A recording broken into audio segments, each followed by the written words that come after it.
Hi friends, ఈరోజు మనం simple and tasty పెసరపప్పు బచ్చల కూర ఫ్రై ఎలా తయారు చేసుకోవాలో చూద్దాం. స్టవ్ ఆన్ చేసుకొని ప్యాన్ పెట్టుకొని 2 టేబుల్ స్పూన్ ఆయిల్ వేసుకోవాలి. ఆయిల్ హీట్ అయింది కదా, 2 టేబుల్ స్పూన్ పెసరపప్పు, కొన్ని ఆవాలు, పెసరపప్పుని దోరగా ఫ్రై చేసుకోవాలి.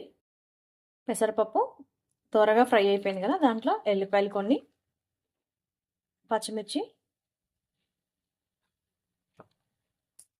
పసుపు కొంచెం వేసుకొని ఒకసారి కలుపుకోవాలి.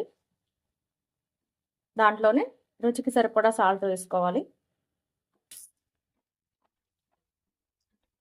పచ్చిమిర్చి ఫ్రై అయిపోయినాయి కదా, దీంట్లో శుభ్రంగా కడిగి కట్ చేసుకున్న బచ్చల కూర కూడా వేసుకొని 2 మినిట్స్ ఫ్రై చేసుకోవాలి. మూత పెట్టకూడదు.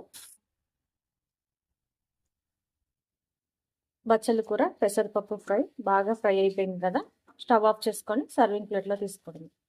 మేము చూపించిన విధంగా మీరు కూడా ట్రై చేసి చూడండి. మా వీడియో కనుక మీకు నచ్చినట్లయితే లైక్ చేయండి, షేర్ చేయండి, కామెంట్ చేయండి. మరిన్ని వీడియోస్ కోసం మా ఛానల్ని సబ్స్క్రైబ్ చేసుకోండి. Thank you.